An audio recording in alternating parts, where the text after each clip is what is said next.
Hey, good morning. Welcome to episode number 7 of Storytime. I got a great story this morning. Gail Landers found this story and shared it with me. It's called When My Family Stayed Home, a Dog's Quarantine Story. And it's all about the quarantine from the perspective of the pet. And I'm doing it here at my home with our pet, Mr. Barkley. Mr. Barkley, say hi. Yes, yes. You're enjoying the quarantine, aren't you? So you're just gonna have to lay there while I read the story, okay? All right, can you just lay there while I read the story? So here we go. Oh, he's pushing the love seat. That's his chair, by the way, if you can't tell from the blanket. So here we go.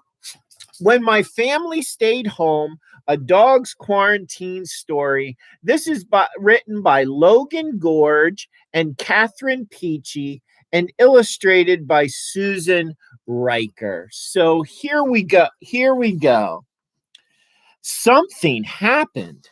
My family didn't leave this morning like they usually do. Is it the weekend already? Or have they finally decided to stay home with me like I always beg them to?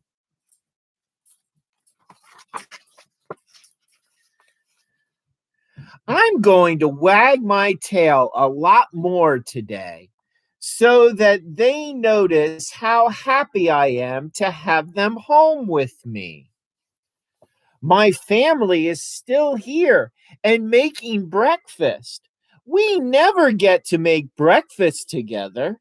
Mom is making pancakes while Dad masters the bacon.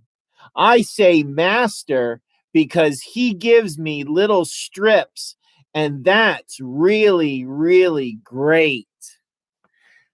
Dog is begging for the bacon, just like Barkley does. He begs for the bacon.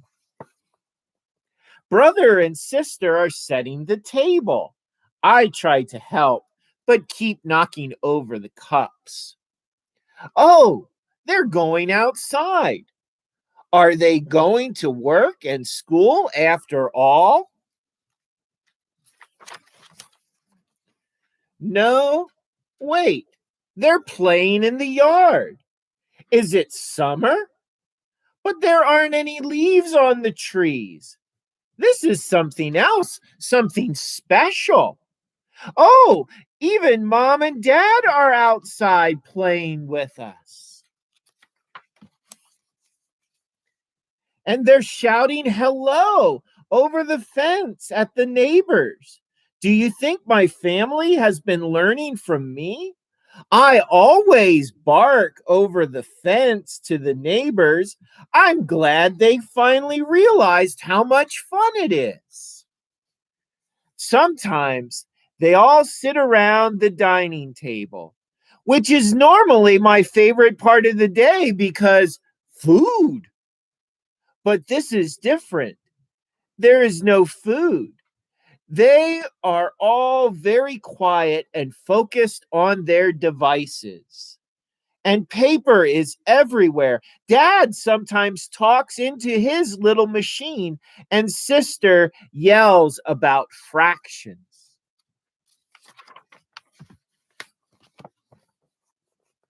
I can't figure out what they are doing, but I walk around them and lick their feet just in case they need me.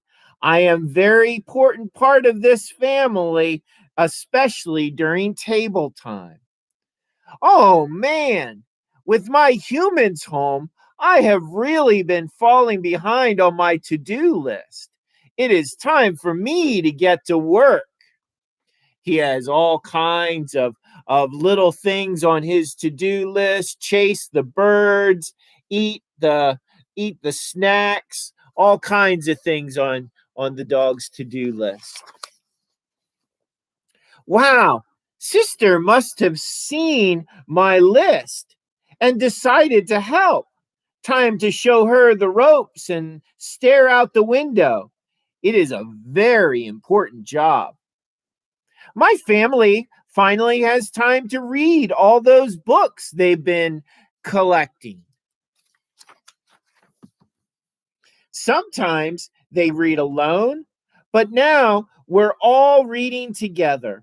I curl up to hear the stories.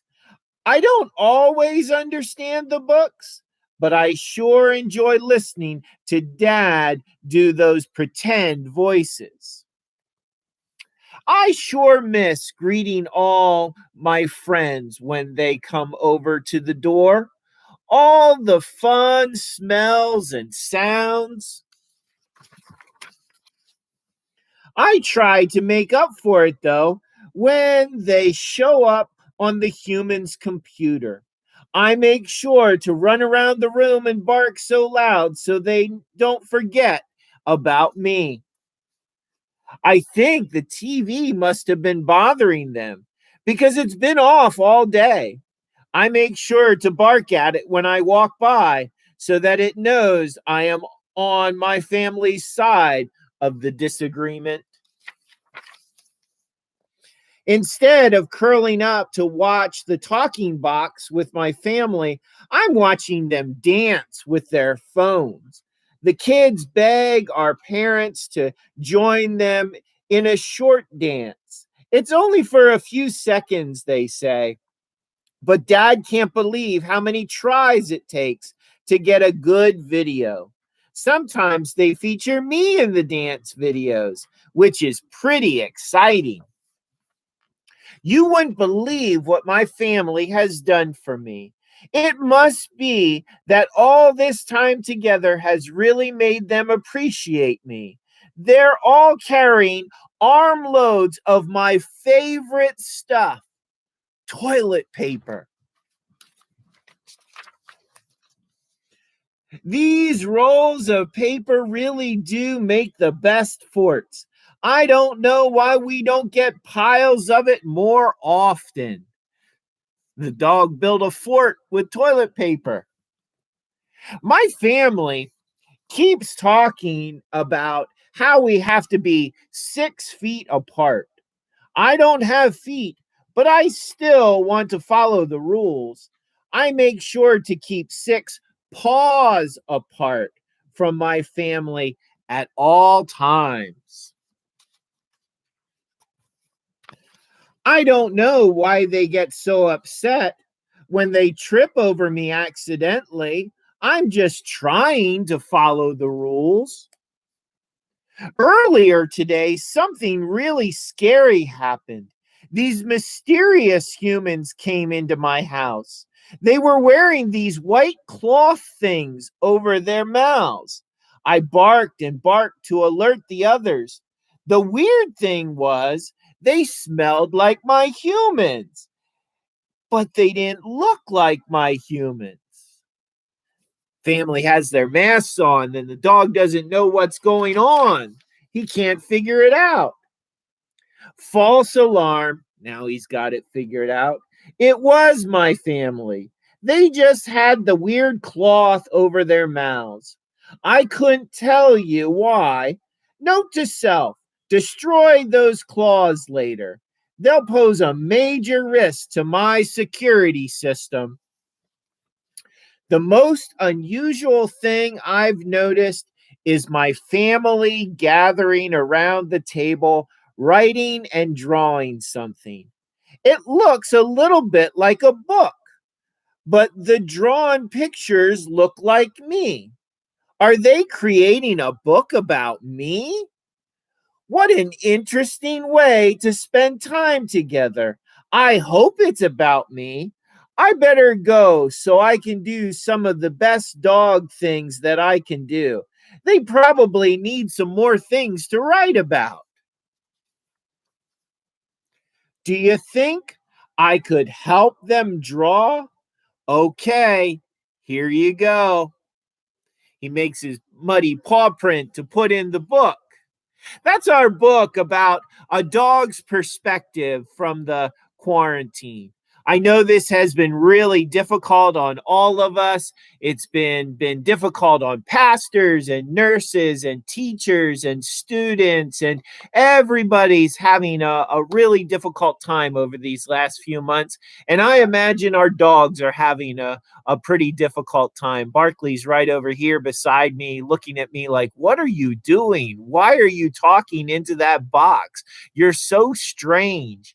So I know we're all in this together. I know it's been really, really tough. School has been tough because you're not seeing your friends and in your classroom with your teachers. I know it's been really tough, but we can make it. We can do this. We can keep each other safe and healthy and well by sticking to it just a little bit longer. A little bit longer if we wear our masks and keep our distance, we get everybody vaccinated a little bit longer, we can get back together again doing all the fun stuff we used to do. And so we pray and we ask God to give us the strength and the hope to persevere, to keep going for a few more weeks, a few more months, so that we can get back together and enjoy one another's fellowship and company again. Thanks for joining me this morning. I hope you enjoyed the book When My Family Stayed Home, Dog's Quarantine Story. I hope you enjoyed it. Look for our next story time to be posted very, very soon. In the meantime, stay well, be safe, everyone. Peace, blessings, love, and prayers. Bye bye.